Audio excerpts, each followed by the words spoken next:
to RandomNet, where we explore the randomness of internet.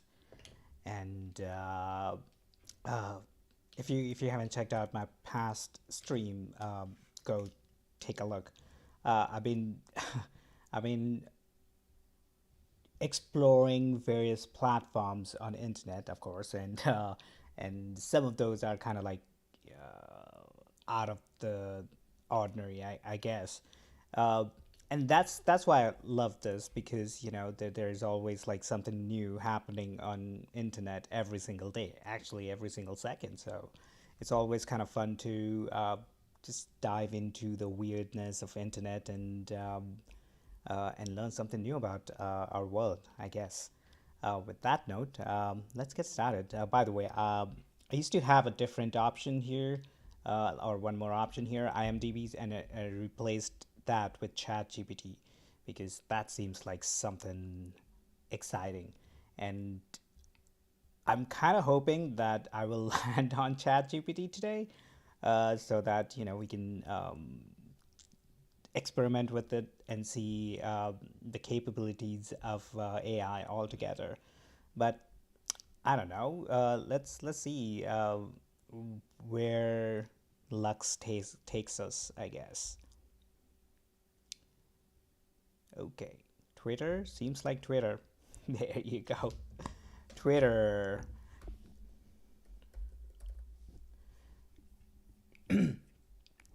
Twitter. Twitter is kind of fun, or it could be. I'm not super active on Twitter. I haven't even what do you call tweeted in a while, and I'm probably I know that I'm not using social media to the extent I should or could, but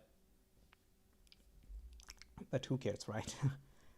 Because plenty of times I feel that I have I don't want to share about my personal things and whatnot. I just don't feel comfortable, so I'm very picky about what I kind of put out there.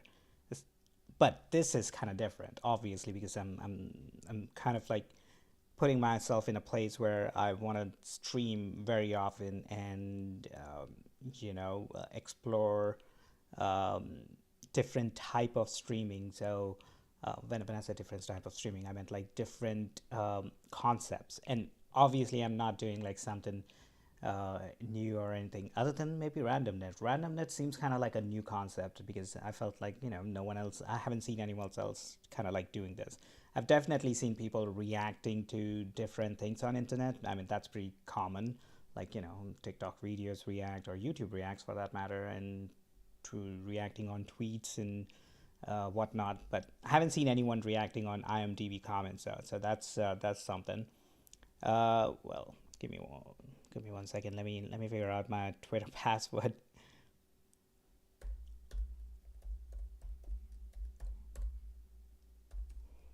Okay, hope that worked. Yep, it did. All right. What is happening here? OPs is trending. Okay, let's see what is trending.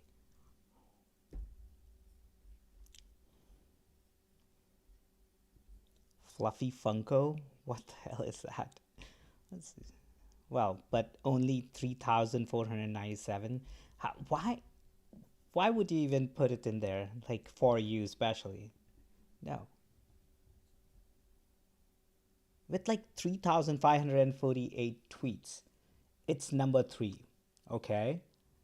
Well, now I'm kind of curious.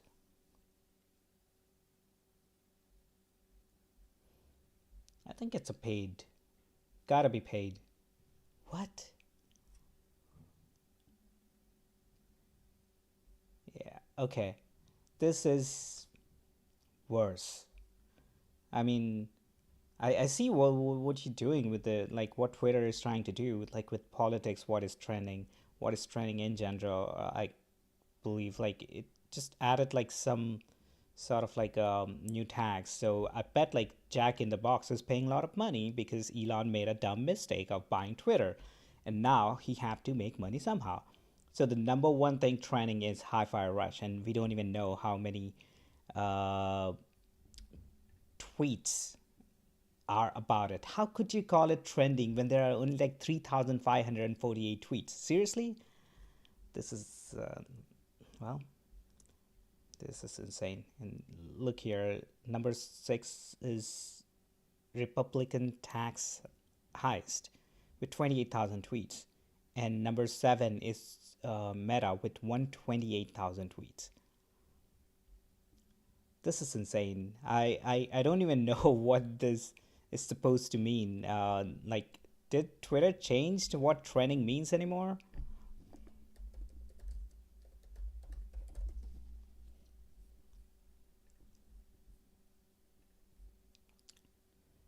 No, I wanna see the policies. Okay. Nope. There are no policies around that. Twitter, come on.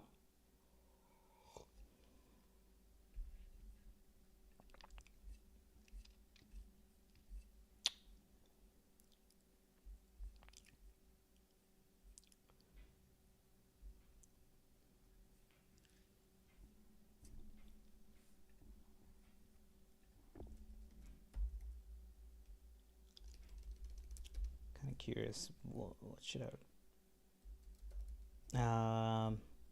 How does Twitter trending works? All right, let's type that.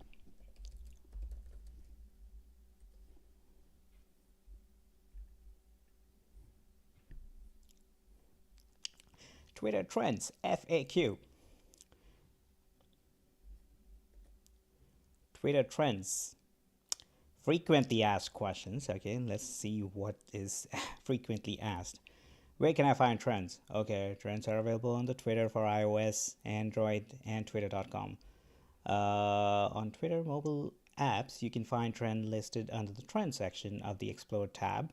When signed into twitter.com on desktop or laptop, trends are listed in many places, including the home timeline, notifications, search results, and profile pages. I'm kind of curious, like if I'm gonna get like a different list of trends on my phone than what I've been seeing on my desktop. Nope, look like same things. Okay, so how are trends determined? Trends are determined by an algorithm and by default are tailored for you based on who you follow, your interest, and your location. This algorithm identifies topics that are popular now rather than topics that have been popular for a while or on a daily basis to help you discover the hottest emerging topics of discussion on Twitter. You can choose to see trends that are not tailored for you by selecting a specific trends location on twitter.com. Okay, location trends identify popular topics among people in a specific geographic location. Okay, all right, let's see if I don't want to give my location per se. Okay, so based on country, basically, I thought like I don't know if they're gonna do based on city or something.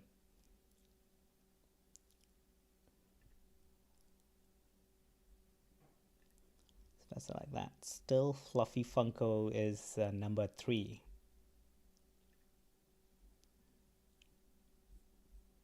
Interesting. You can choose to see trends that are not tailored for you by selecting, alright, whatever. The number of tweets that are related to the trends is just one of the factors the algorithm looks at when ranking and determining trends. Algorithmically, trends and hashtags are grouped together if they are related to the same topic. For instance, hashtag Monday Motivation and hashtag Motivation Monday may both be represented by hashtag Monday Motivation. Cool.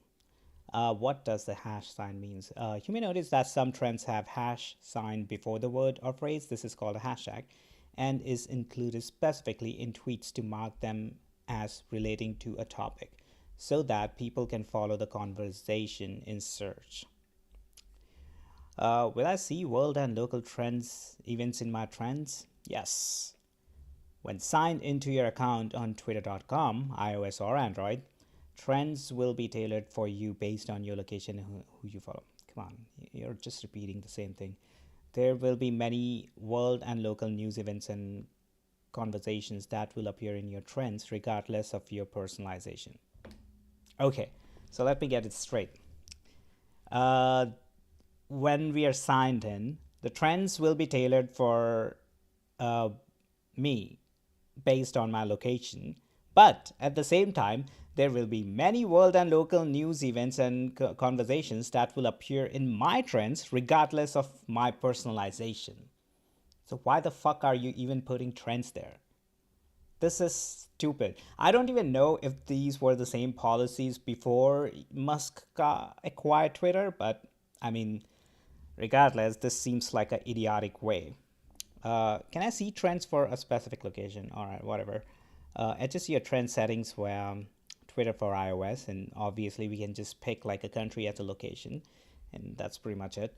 Adjust your trends settings where Twitter for whatever. What happens when I click or tap on a trend?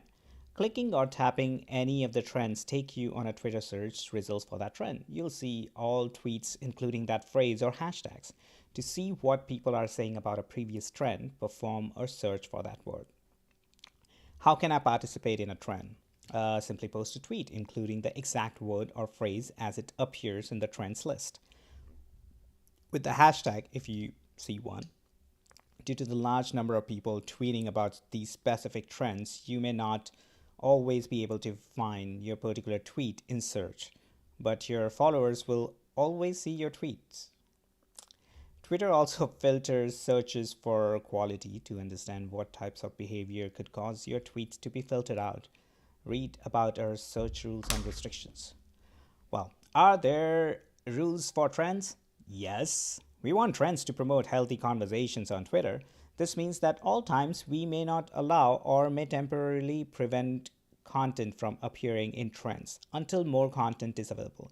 This includes trends that violates Twitter rules, contains profanity or adult or graphic references, target the privacy of victims of serious crimes and of minors who are private figures. In some cases, we may also consider the newsworthiness of the content, or if it is in the public interest when evaluating potential violations. All right, yay, free speech. In these cases, the content might continue to trend on our platform. Please note that even if we prevent a hashtag or content from appearing in trending topics, conversations around that content will still be accessible on Twitter, but those terms will not be in the trending topic section.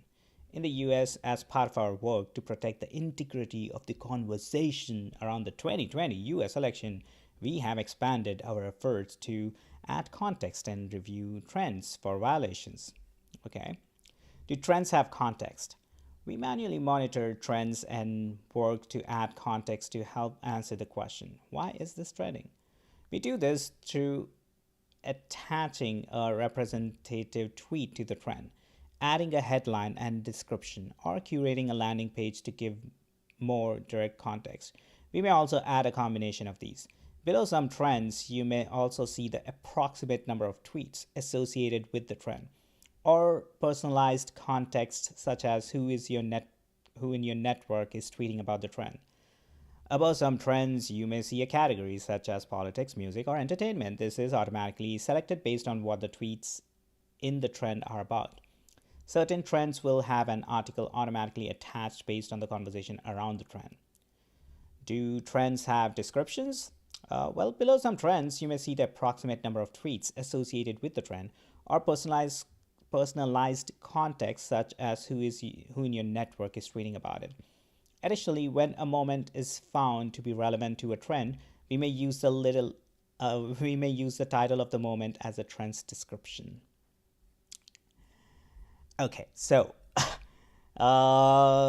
this is a big whitewash because clearly there is no set of rule of what trend is supposed to be. It's determined by an algorithm. Let me guess, like whoever pays you the most will be trending, and that's how algorithm works, right?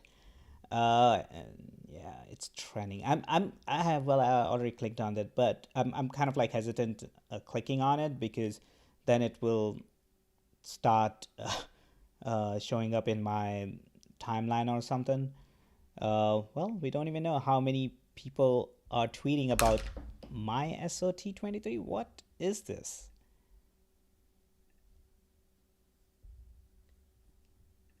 Michigan uh, State of Secretary of State's office. Are they like having some election or something? Well, who knows? Kind of curious about this dumb trend, fluffy Funko. I mean, one thing I observed is the difference between some of these trends and this one. Like this has hash and the other one doesn't. So I bet like whoever are tweeting like hi-fi rush in their tweet will be captured here without technically adding the hashtag in front of it. And I can see that in, I believe this is some sort of video game, Hi-Fi Rush. Well, we can search for that as well.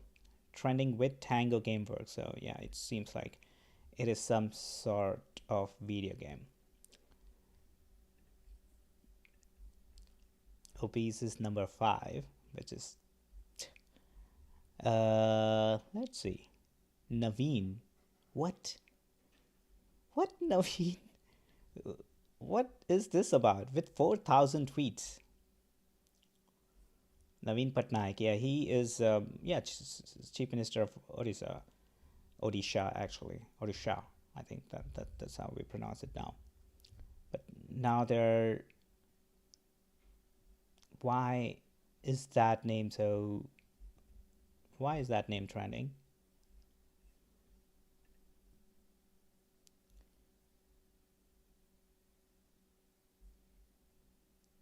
It's weird. These are just the people. I want to see why it's trending. Okay.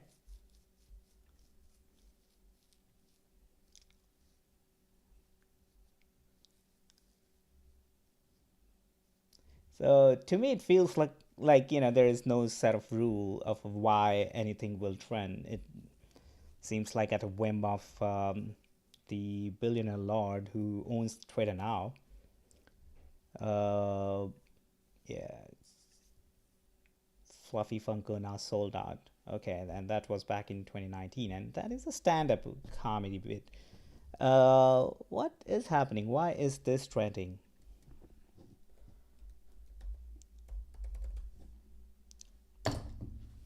Oh no!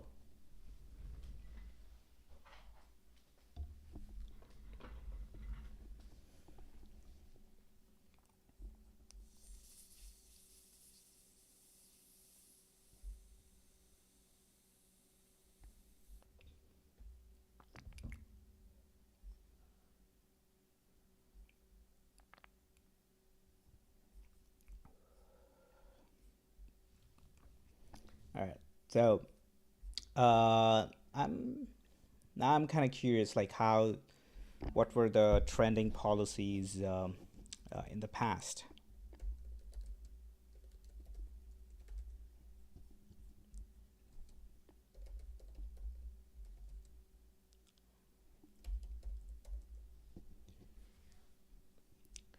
I wish there would be some way I can like maybe read like past FAQ.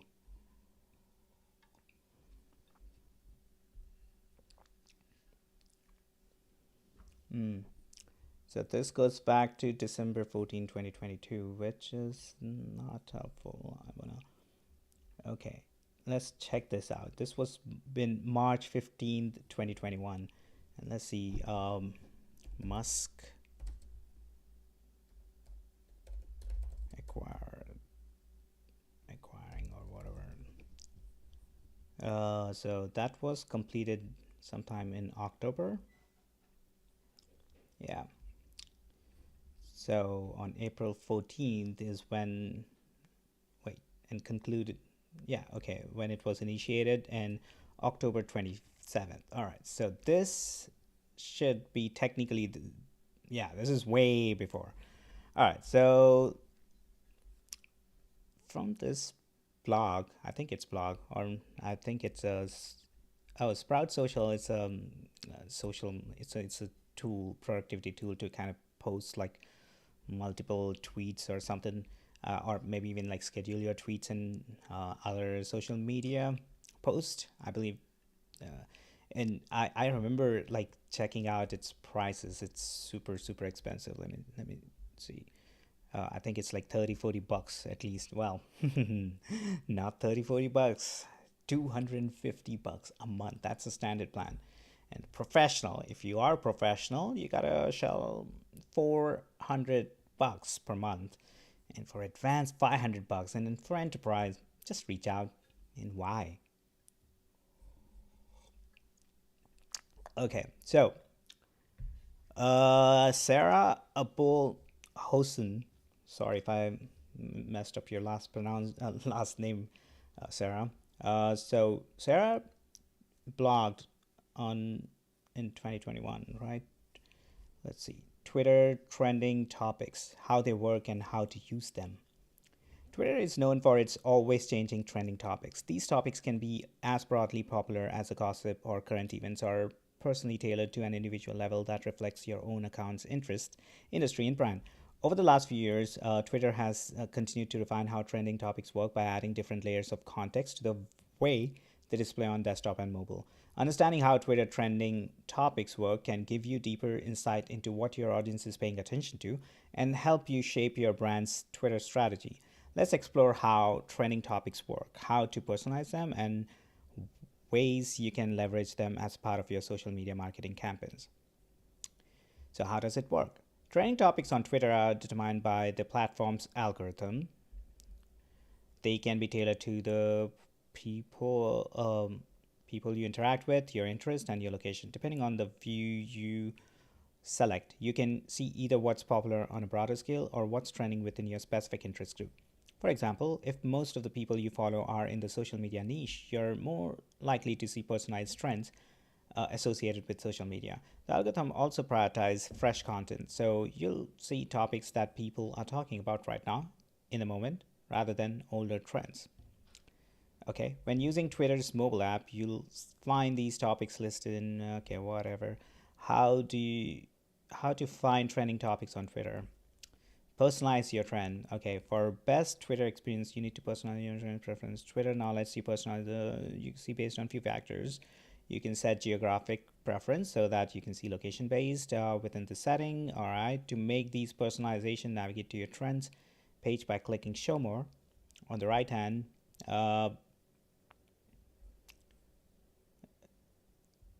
on the right hand side of your Twitter desktop site on Twitter's mobile navigator. Okay, so I think I tried this and there wasn't an option for personalization. So this was an option back in the day, I think. Explore location and then personalization. Okay. Well, I think the algorithm probably does it by default, or just more transparent. Since Twitter is so transparent right now, one can hardly guess what is the driving factor behind all these changes. All right, search for keyword or hashtags in your industry. While the trends page will show you popular Twitter hashtags and topics according to your interests, it might not always predict what you want to see. If you want to drill down into a less widely discussed topic or hashtag, you'll want to figure out key terms to search for around those conversations. Twitter's native search features lets you search for hashtags, trending topics, or just general terms. You can use this feature to search for your brand's name to see if people are talking about it, or for hashtags such as industry chats or campaign hashtags to find out what people are saying and how they are incorporating them into their posts. Okay, so if you're using Sprout, all right, we are not using Sprout. Subscribe to Twitter topics. Just like you can follow specific people on Twitter, you can follow overall topics so you can view a wide range of posts on a certain topic. This is a great way of expanding your base. followed accounts meaningfully, and finding out who is influential in specific topic areas. That's great. To access the list of topics you can follow, go to the Twitter feed and navigate to the button that says More on the left side of your feed from this menu and click Topics. All right. So go home to the tweet, or I don't even have to do that. And then Topics here. All right. I know I created some of these topics, which are like the private topics. And these are all kind of like the suggestions, I guess. Cool. Yeah, that I don't have any problem with. Cool. In addition to the list of suggested topics to follow, you can click more topics and search for or browse for topics based on industry or interest, whatever. How can marketers strategically leverage Twitter trends? Utilizing Twitter trends is not as simple as knowing what's trending. You need to know how to use this information to market your brand, build better campaigns, and connect with your audience. Understand audience sentiment around major topics. Twitter trends can help you understand the sentiment around the trending topics and how people are responding to them. What makes Twitter trends so helpful is that you can see in real time not only that people are talking about something, but exactly what they are saying. If your brand launches a new product, you want to know more than just the volume of posts discussing it. You also need to know if those mentions are positive, which can in turn inspire future campaigns and user generated content, or if they are negative, so you can uncover an addressable issue. A quick browse through the tweets can reveal how your audience generally feels about the product. Okay. Use hashtags to join the conversation when relevant, and then plan a content calendar based on past and upcoming trends. Upcoming trends? What? Twitter gives you a glance at what is going at a moment on social media. This makes okay. After a while, you'll notice certain trends become predictable. Recurring hashtags like Motivation Monday. Okay, I see what I mean by upcoming trends. Other predictable events like seasonal events like holidays. Cool. Use Twitter promoted trends for a paid marketing solution. Promoted trends are a paid option that businesses can utilize to appear on the trending list on the home page and the Explore tab on Twitter. Okay, these trends are usually complemented with other promoted tweets that show up in users' timeline. Twitter trends are here to stay. Cool. But in here, we don't see any.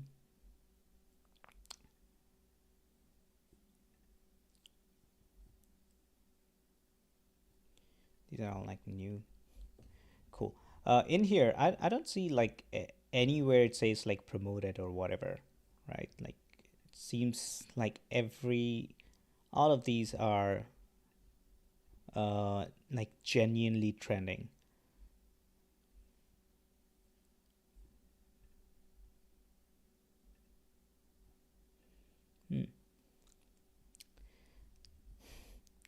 Well, maybe that's what it means, like trending with something, but I don't think that would mean that like Nipsey paid for like Family Guy. What is Nipsey? I don't even know.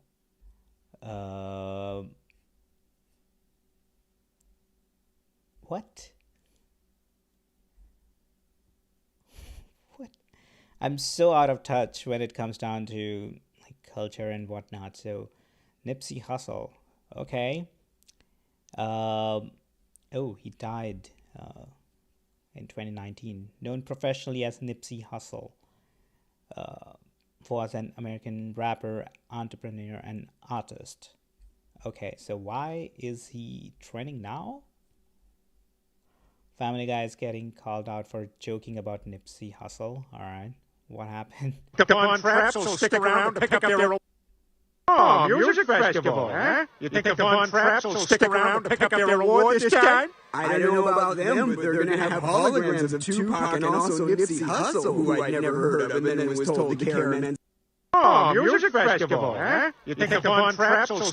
Okay, what What's so offensive about that? This is from January 16th. And what is happening here? Family Guy getting cancelled over a Nipsey Hussle joke is ridiculous. Imagine if all those crybabies watched the South Park. Wait, Family Guy being cancelled? What? I don't think it's gonna, like, this stupid joke gonna cancel Family Guy. The joke is why people didn't know who Nipsey Hussle was when he was alive and didn't invest in him until he was gone. If you're offended by this, you clearly don't watch Family Guy. Festival, huh? You think the Von Traps will stick around to pick up their reward this time? I don't know about them, but they're gonna have holograms of Tupac and also Nipsey Hussle, who I'd never heard of and then was told to care immensely about. Oh, What? And Matthew Gaskin says Family Guy takes on everyone and okay. He's talking for Family Guy. But yeah, this is idiotic. And a lot of this seems to be from a while back. But who is even saying this? I don't think that anyone is asking to cancel Family Guy. Wait a second. That's in May of 2000. Someone drafted a petition.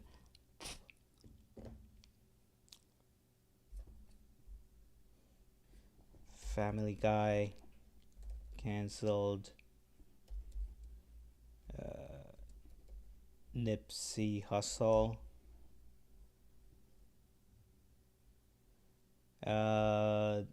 Okay. Just these two, like, few stupid whatever, like, newspapers. No longer newspapers, no longer even news. But let's see.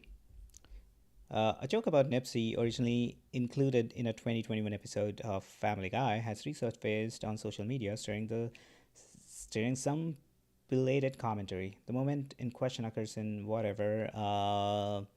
They're gonna have hologram. Okay, whatever.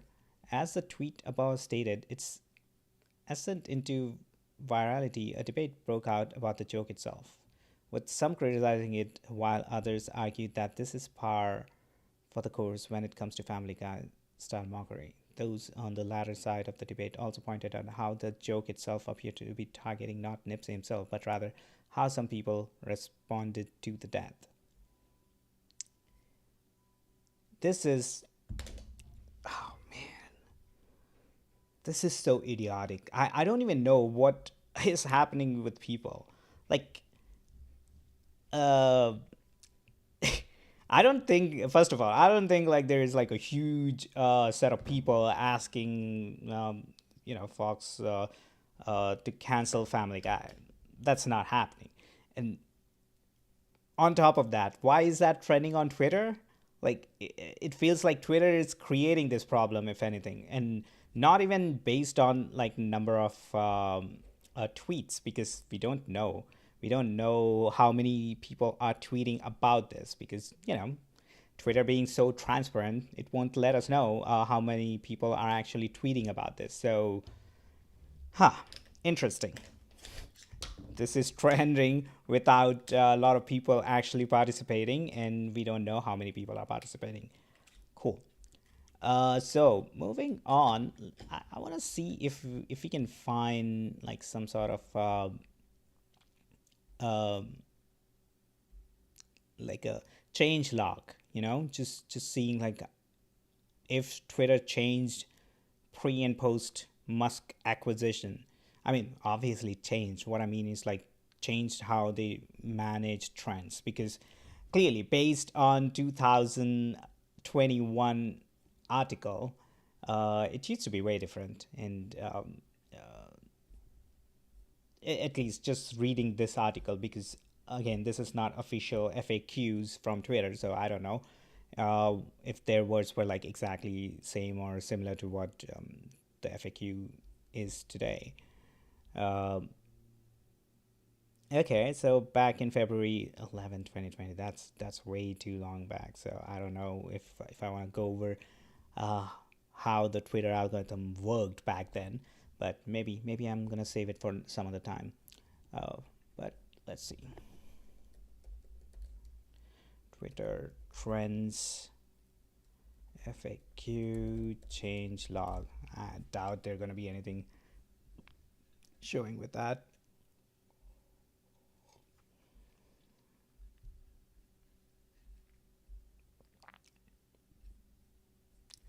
Understanding search through changelog Twitter developer platform. Nah, that's gonna be super technical.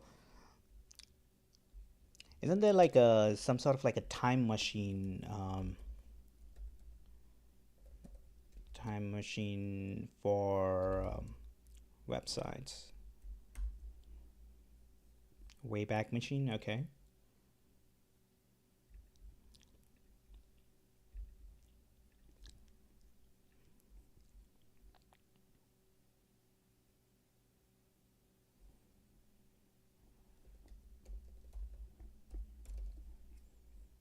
Where was that FAQ? I think it was here.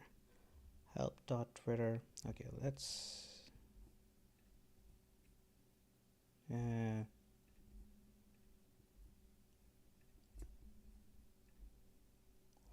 cool. Let's check out this one here.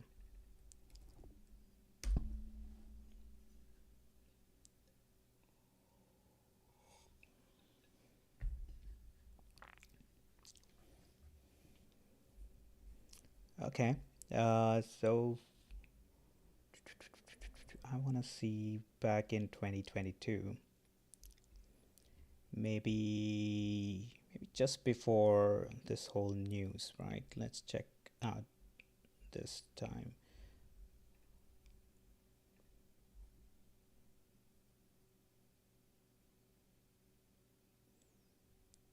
That'd be interesting if it's gonna load. I never used this before, so I'm definitely curious how does even work. Um, okay.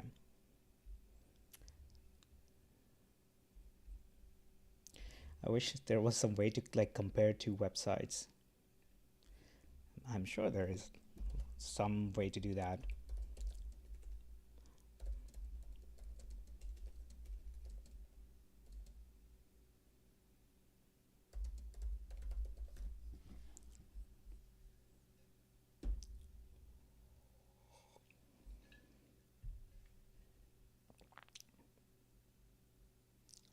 All right, cool. I love technology.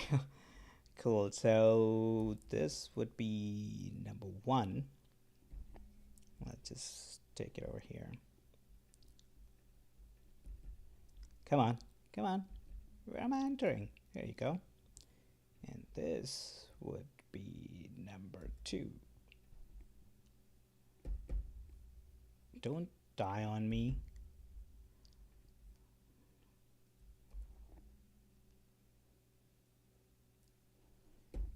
What? Why? What is happening right now? Uh, this is insane. You know what? Maybe it's this. I have this mouse. Nope. Or maybe, let's see. Come on, paste. There you go. Search. Come on. Do your job, machine. This is one of the worst websites. I mean, sure, it's a useful tool, but clearly it feels like it's slow as hell. Content similarity 75%. Okay. Page. All right. So,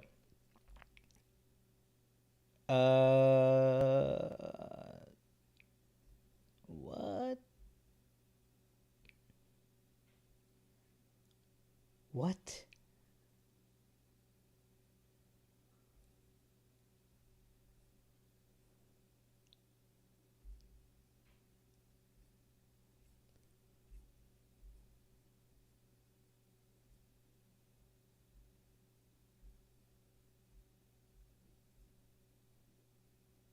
seems like trimmed down for sure. Well, the one on the right is the old one, right? Yeah, the one on the left is newer one, so they added more data to it. I still don't know. I still can't fathom what is happening here. Let's check out some other better website.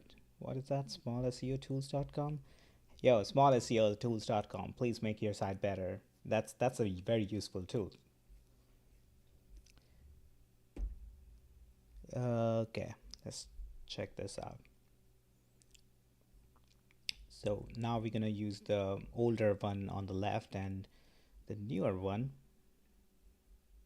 on the right. Compare items. Or in the worst case scenario, I can always like copy the text and do that. Yeah, that seems like a way to go. Okay. How transgender? Do they have like a percentage? 99% matched. Okay. Unless I use the same link. No. Yeah, seems like different. Okay. So look like they did not change anything, at least not on FAQ.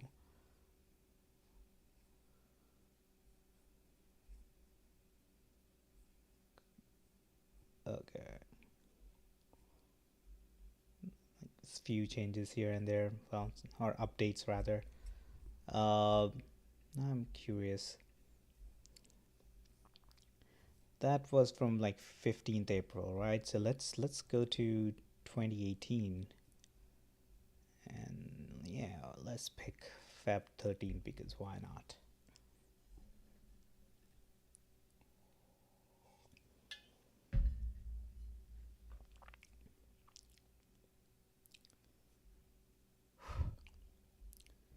All right, so I'm gonna copy this.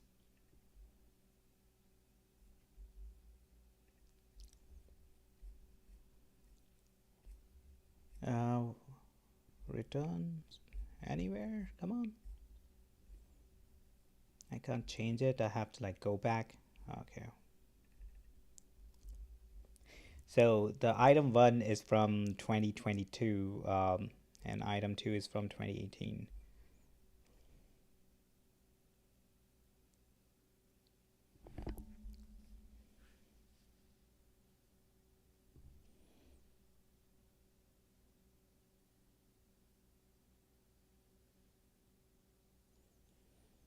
%74 matched. Okay. By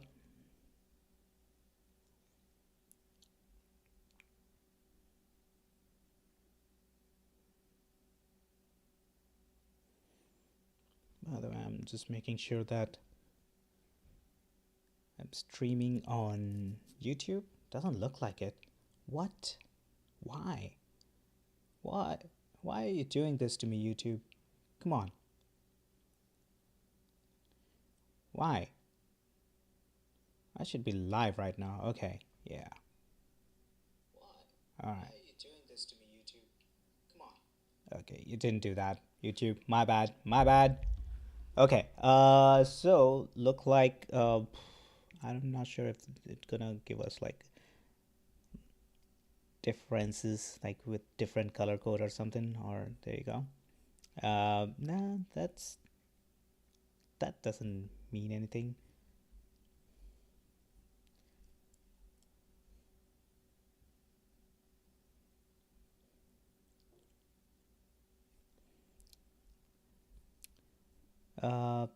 Okay, just the wording changes, but it seems like most of the philosophy wise seems to be the same. In fact, if anything, there's like kind of like more things added there. So I don't know, historically speaking, I never kind of like looked into trends, so I can't say for sure if the trending option here, whatever it's trending, the policies, if it's been changed, after Musk acquired Twitter. But also, I like if I give like a benefit of doubt, then let's just say if they're like this particular thing, like number three is Fluffy Funko, and as you can see, like in the past 40-ish minutes, the number of tweets increased from like 3,200 to 4131, so like 900 tweets. So I'm not sure if the algorithm also take into account like the number of tweets per hour or whatever, and if it notices that like a lot of people are tweeting about a particular thing in an hour, then put it up in the trending option. I mean, that makes sense. But even if that's the case, um, they should have like a better way to display that, right? Instead of saying like 4131 tweets, I mean, that's helpful. They could also add a stat like, hey, all of these were tweeted like just in the past hour or something. But if I go back here, I should be able to see. I'm not sure um, if I can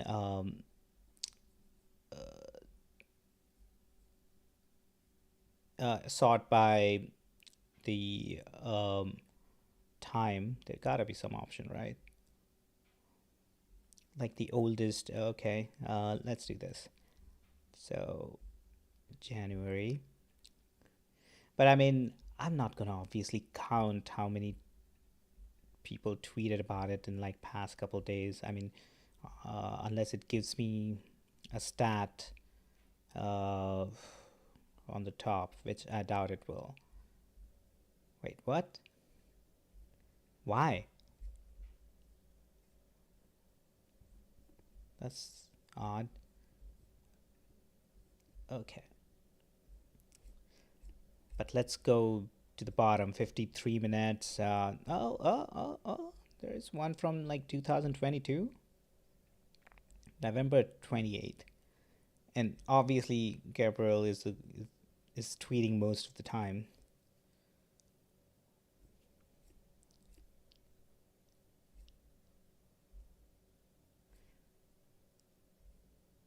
I mean, I would like to see how out of like all the 4,000 tweets, how many of them were just in the past day or so. Uh, and it could be that Jack in the Box is paying Twitter a good amount of money to kind of showcase in the trending. That's always an option. Um, that's always gonna be an option as long as Musk don't recover his $44 billion. Uh, cool. So that's a short lesson in Twitter trending, I guess. Now this 1361 tweets, like 1,361 tweets, and it's like number three, even though it's like in subcategory politics. I get it, but still number three. Are you serious? What about this Dembele, whatever this is, 60,000 tweets? Why is this not about Min- Michigan? I think Michigan state of whatever uh, trend. Yeah, man, it's kind of weird. Like I don't know how Twitter does things. Um,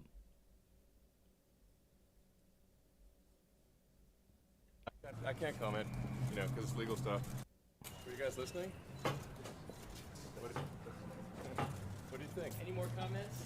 No, I can't comment, because it's legal stuff. But I'm curious, what do you guys think?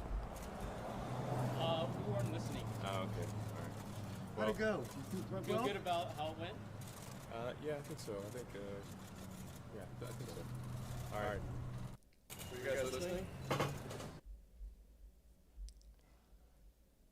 two guys in falling elevator. What?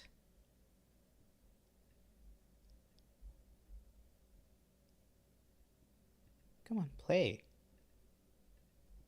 Is this real? Why is this not playing then? What the hell, Twitter?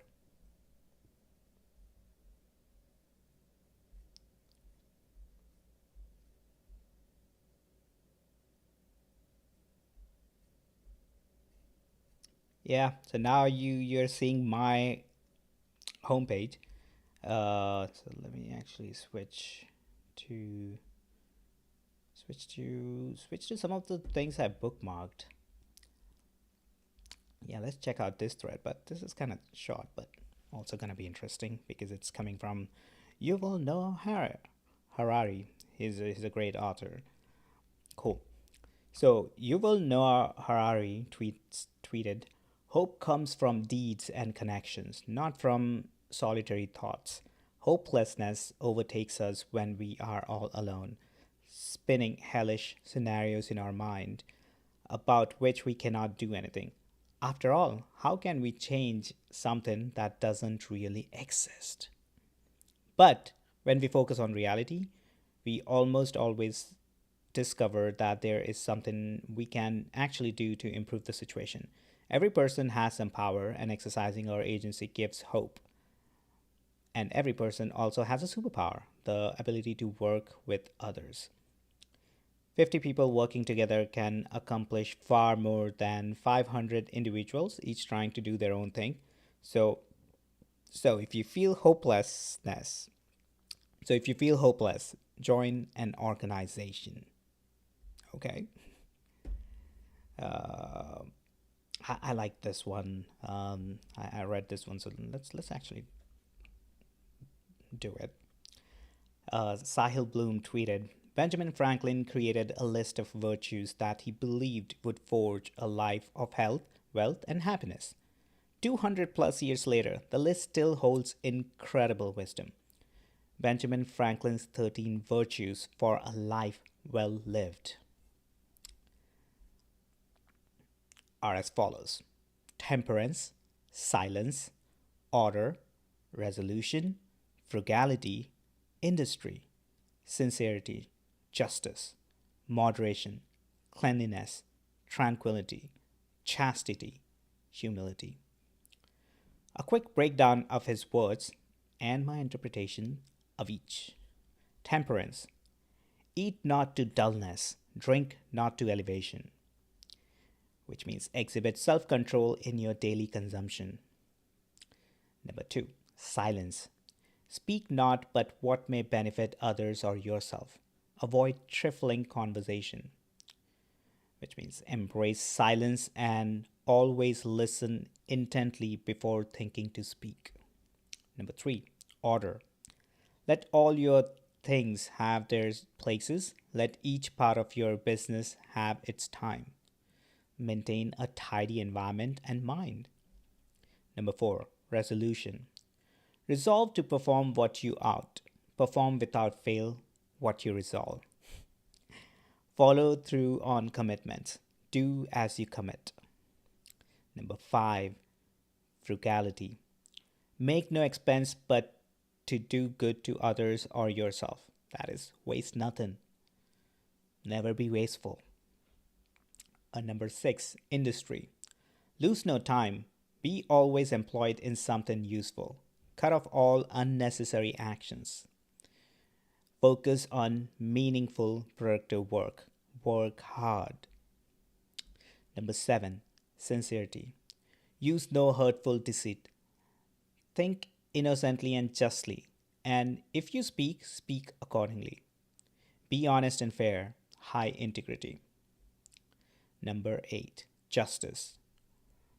Wrong none by doing injuries or omitting the benefits that are your duty. Treat others with respect and fairness.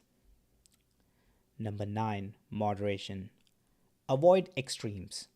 Forbear resenting injuries so much as you think they deserve. Avoid excess in everything in life. Number 10, cleanliness. Tolerate no uncleanliness in body, clothes, or habitation. A clean, sharp self and environment is the necessary self respect. Tranquility. Be not disturbed at trifles or at accidents common or unavoidable. Remain composed in all encounters. Number 12, chastity. Rarely use venery but for health or offspring. never to dullness, weakness, or the injury of your own or another's peace or reputation. Well, that's pretty obvious. Don't masturbate and don't don't force yourself on others, I guess. Number 13, humility. Imitate Jesus and Socrates, which is remain humble in times of success and gracious in times of failure. And Benjamin Franklin used this daily tracker to check off when he had lived by each virtue or fallen short. He has one focus virtue each week. He was far from perfect, but the practice was a useful grounding in the principles he believed were necessary or desirable to live by. What would be on your list of virtues for a healthy, successful life? Yeah, the autobiography of Benjamin Franklin is filled with interesting insights. His daily routine was fascinating if you take a look at it. So, the dude woke up at 5, and his morning, the first thing he asks in the morning probably is the morning question is, what good shall I do this day? And here's his schedule from 5 to 7, rise, wash and address powerful goodness, contrive day's business and take the resolution of the day, prosecute the present study and break fast. And from 8 to 11, work. From 12 to 1, read or overlook my accounts and dine. From 2 to 5, work. And from 6 to 9, put things in their places, supper, music, or diversion, or conversation. Examination of the day. And around 9, I believe he would ask himself an evening question, which is, what good have I done today? And then he goes back to bed at 10 for 7 hours, which is nice. 7 hours is a good amount of sleep. And the time when he was alive, we didn't have so many distractions other than distractions of each other's company, I guess. Or even maybe like newspaper and stuff, like books and things were probably the distraction of the time of that time. Um but yeah, Sahil's top three are silence, which is speak not but what may benefit others or yourself. Avoid trifling conversation. The next one is resolution, which is to resolve to perform what you ought, perform without fail what you resolve. And the third one is industry, which is lose no time, be always employed in something useful, cut off all unnecessary action. I kind of agree. That's see, I told you this is good thread. I liked it the first time I read it. All right, let's see what else. Okay, this was, I think I just glanced through it and it was interesting. So um, let's go through it. Why not? So Jeremy Singh tweeted, one of the worst injuries you need to avoid, plantar fasciitis. I've spent hundreds of hours reading the research so you don't have to. Here's how you can protect your feet from pain for good. 1 million people visit a doctor due to plantar fasciitis every year. It affects about 10% of the total population. Athletes are being sidelined, often for many months, and runners are stopped in their tracks. Let's change that. What is the plantar fascia? The plantar fascia is thick connective tissue on the bottom of your foot that connects the heel to the base of the toes.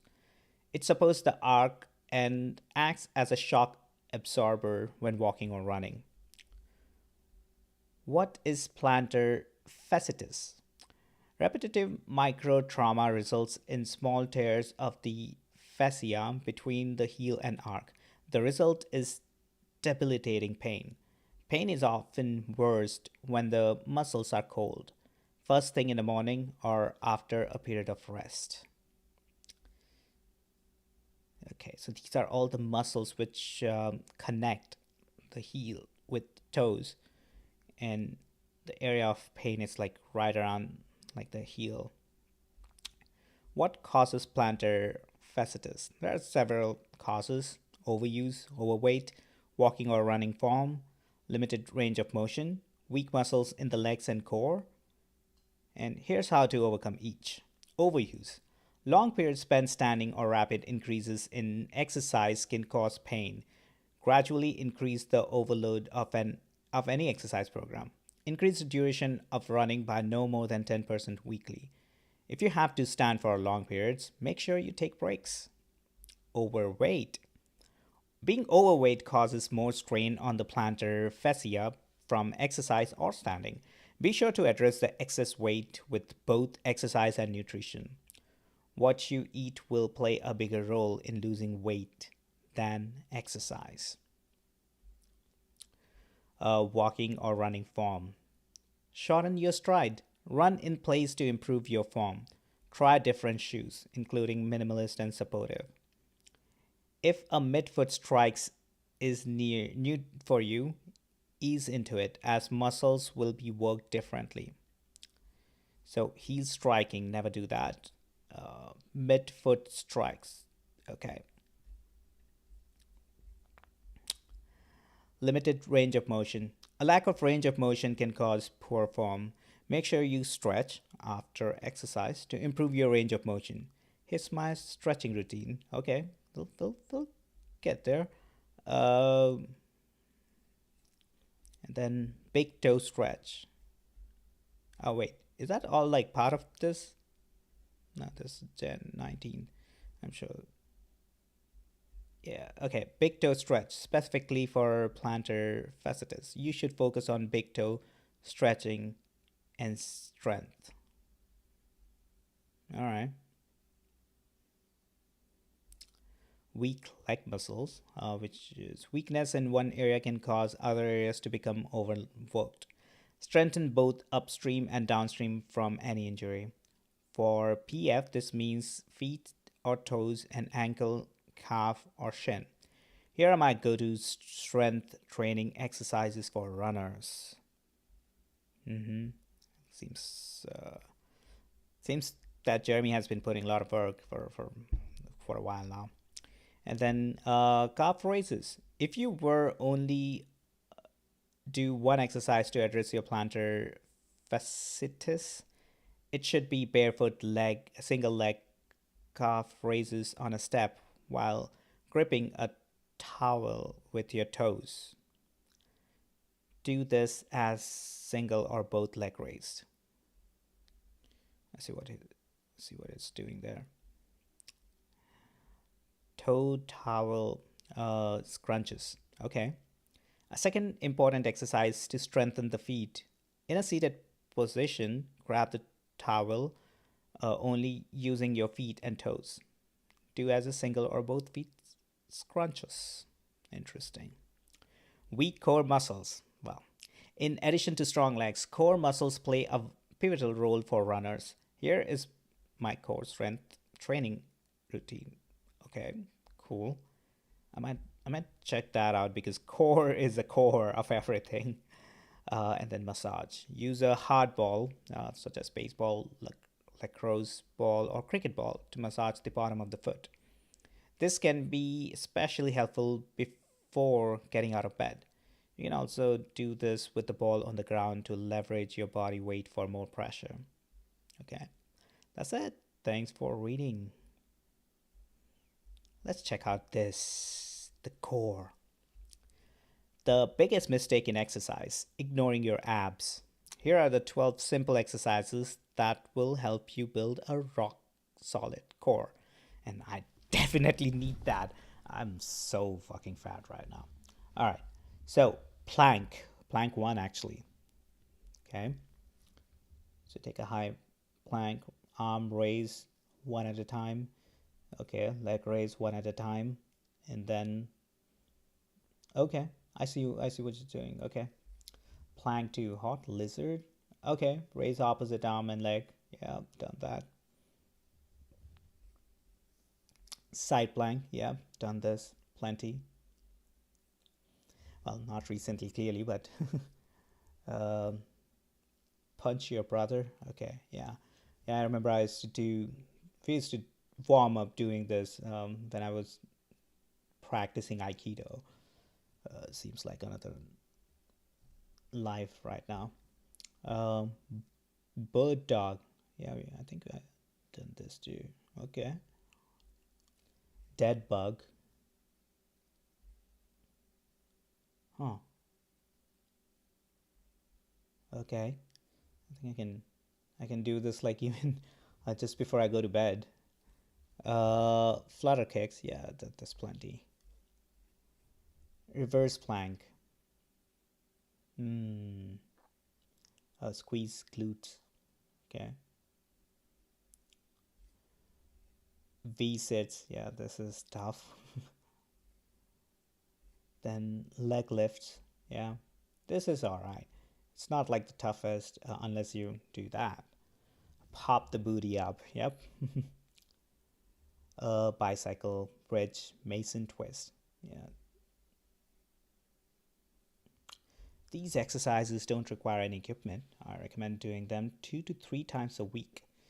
Build to 3 sets of 30 plus seconds or 10 to 15 plus reps. Add weight as you get stronger. That's it. Cool. Well, thanks, Jeremy Singh. I'm assuming you're a doctor. Maybe not, but thanks for the suggestions. All right, let's go back to bookmarks. And 10 books that played an important role in building my 7-figure business.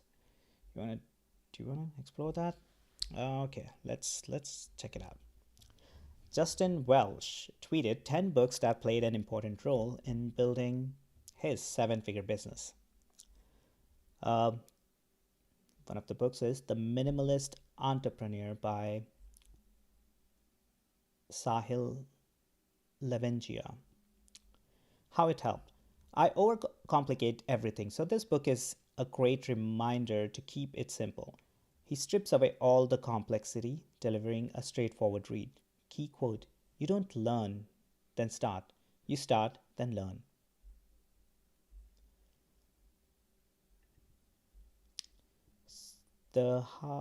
The Minimalist Entrepreneur, and the tagline is how great founders do more with less. And give a shout out to Sahil Levengia. All right, the next book is It Doesn't Have to Be Crazy at Work by Jason Fried, and how it helped.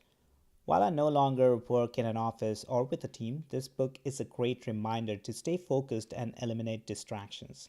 Key quote: sustained exhaustion is not a badge of honor. It's a mark of stupidity. Okay. This is an interesting choice for a book cover. It goes 80-hour weeks, packed schedules, super busy, endless meetings, overflowing inbox, unrealistic deadlines, can't sleep, Sunday afternoon emails, no time to think, stuck at the office, all-nighters, chats blowing up. It doesn't have to be crazy at work. Okay. All right, the next book is Zero to Sold by Arvit Kal.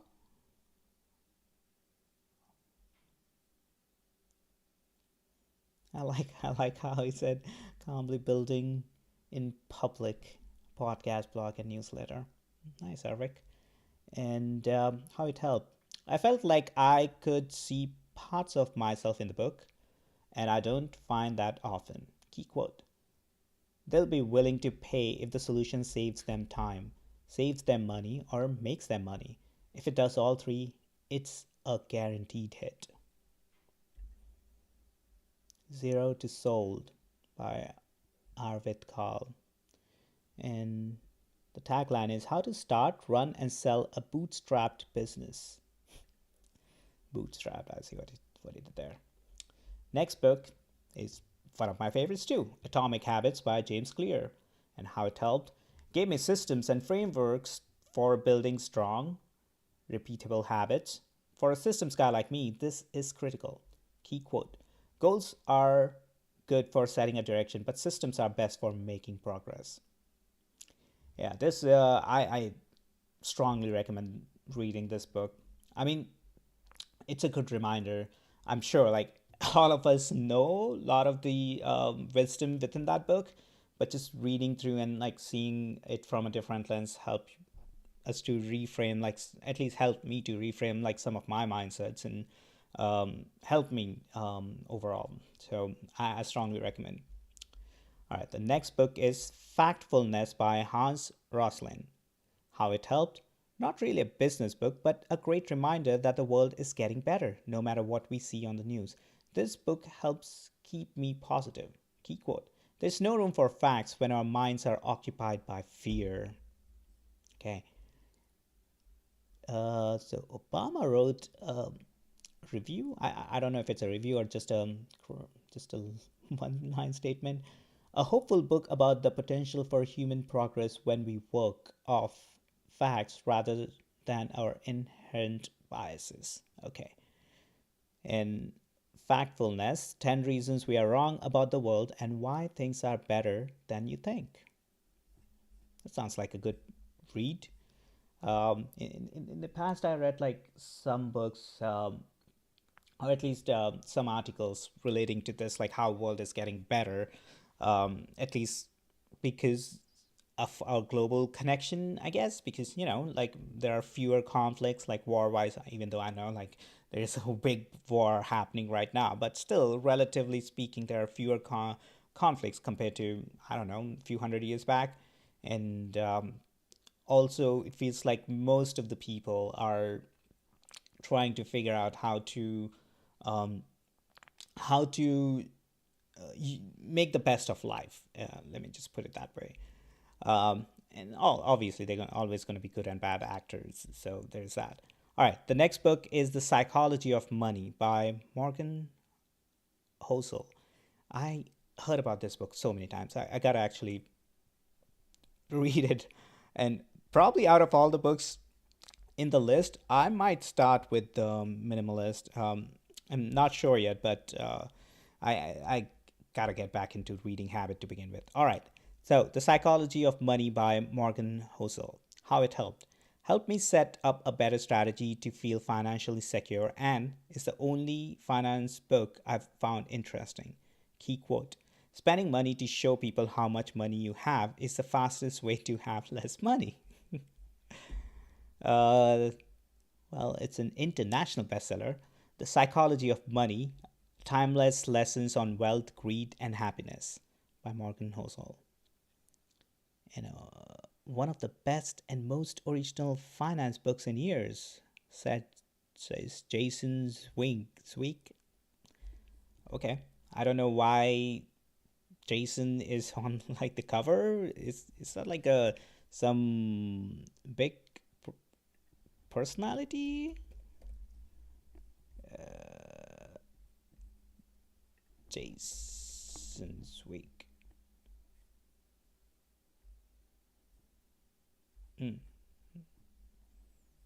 All right.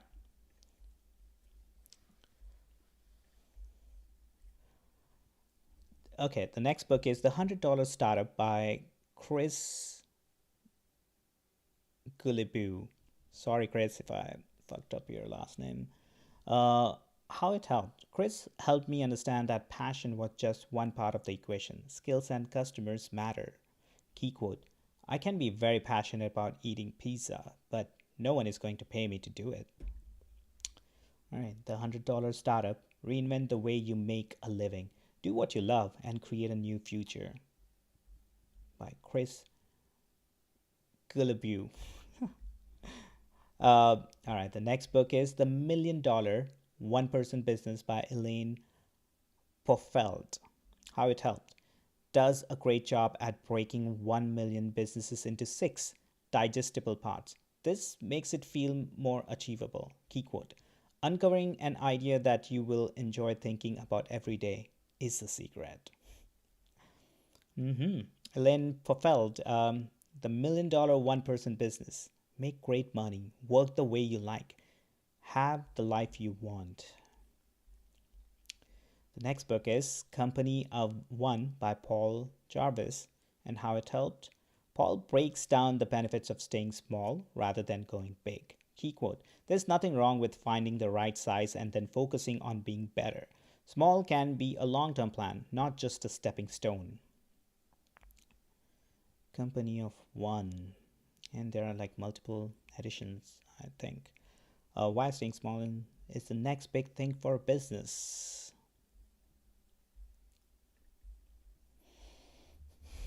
All right, next book is When to Jump by Mike Lewis. How It Helped. The book that convinced me to quit my job when I was ready. Lots of people don't like the book, but it gave me motivation. Key quote: there is a difference between crazy and stupid. The difference lies in knowing when to jump. When to jump. If the job you have isn't the life you want.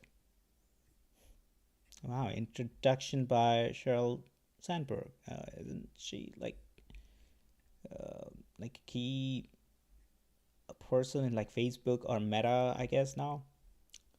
Well, that's it for today. Cool. Those are like some of those books are really interesting. Uh, I'm gonna check it out. Well, this may be a bonus. We need to add a book by you, just in Welsh, to do. Learn more from you on Twitter than any self-help book I've read. Cool. See, that's what adding value in people's life is all about. Let's check this out. Sahil Bloom tweeted how to reclaim your life by decluttering it. The simplicity audit. Complexity is a silent killer of focus, clarity, and performance. This is true for businesses, but even more so for your work and life. It's easy to let complexity slowly seep in. We tend to add, but rarely subtract. To fight back, you need to conduct a simplicity audit. The simplicity audit examines the four environments of your life: physical, digital, mental, and social. For each item in each environment, ask two questions: is this necessary? Is this energy creating? There are three potential outcomes: no to both, then remove; yes to both, then keep; yes to one, then think. The item is either necessary or creating energy in your life. How necessary is it? How much energy is it creating? Think on it to decide. The four environments to examine: physical environment, including all of your physical items in your life: clothes, material goods, miscellaneous stuff. Most people accumulate and never remove from this environment. Consider each item. Use the simplicity audit to reset. Then use the one in, one out rule to stay there. Digital environment includes all of the digital items in your life: technology, apps, notifications. It's easy to get overwhelmed by your digital environment. Fight back. Delete apps, turn off notifications, and batch process messages. Stress and focus will improve. Then the mental environment includes all of the items that are regularly on your mind, such as work, finances, household, wellness. Every item in your mental environment requires energy to maintain. How can I make this easier? Automate or delegate when possible to reclaim headspace. And then next, the social environment includes all of the people that are in your life: partner, children, friends, co-workers, family. Simple rules to follow: creating energy, spend more time; draining energy, spend less time. Cut ties with the toxic relationships now. Recapping the simplicity audit: examine four environments of your life, which are physical, digital, mental, and social. For each item, ask two questions: is this necessary? Is this energy creating? Outcomes: no to both, remove; yes to both, keep; yes to one, think.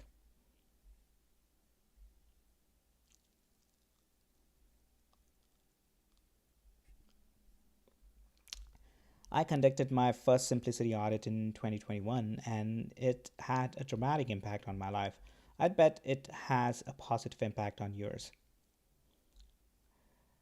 By the way, I didn't have a name for this when I first did it. The name Simplicity Audit is a nod to a phrase used in this recent Axios piece that I loved.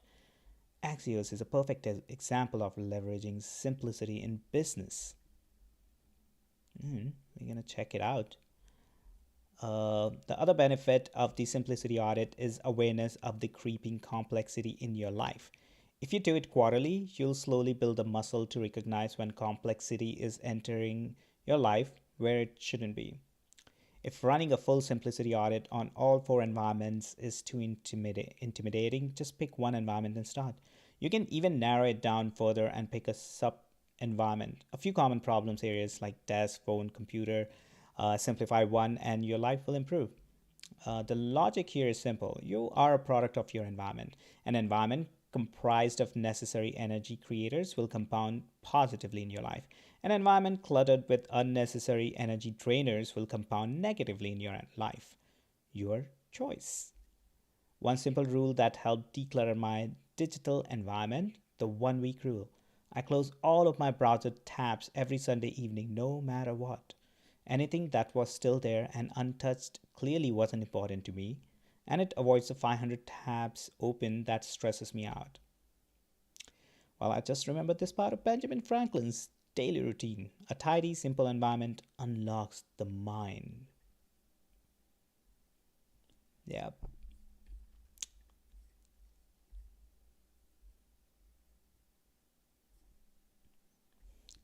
What was this article? No, where did that go? No. There you go.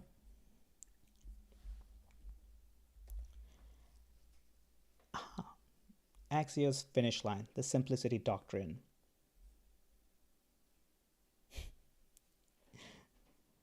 I love that illustration. That's nice.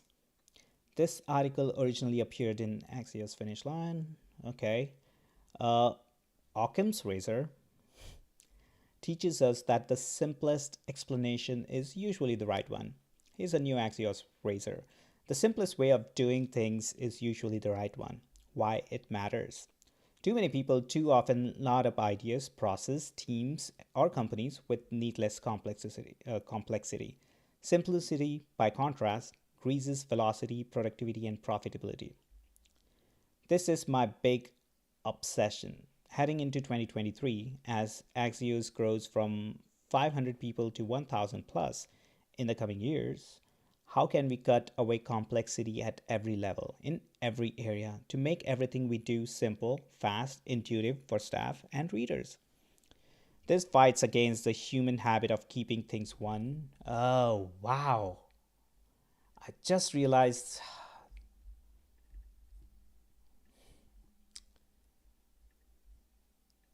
This is nightmare. This is upsetting. It's so upsetting that I don't even want to do this anymore. Um, I'm super frustrated with this fucking software. Like, this OBS has been fucking my every live stream. Like, it just freeze in the middle of nowhere, and like I don't even know what the root cause of that is. I uninstalled OBS and reinstalled it, but I guess I'm not sure what's the reason this freezes so much.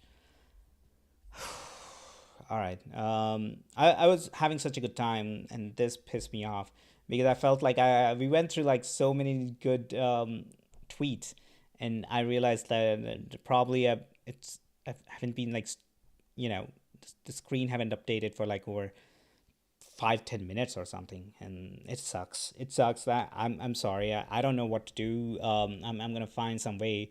uh I looked it up online, but if you have solution, please leave a comment and let me know how to fix this bull crap of a app.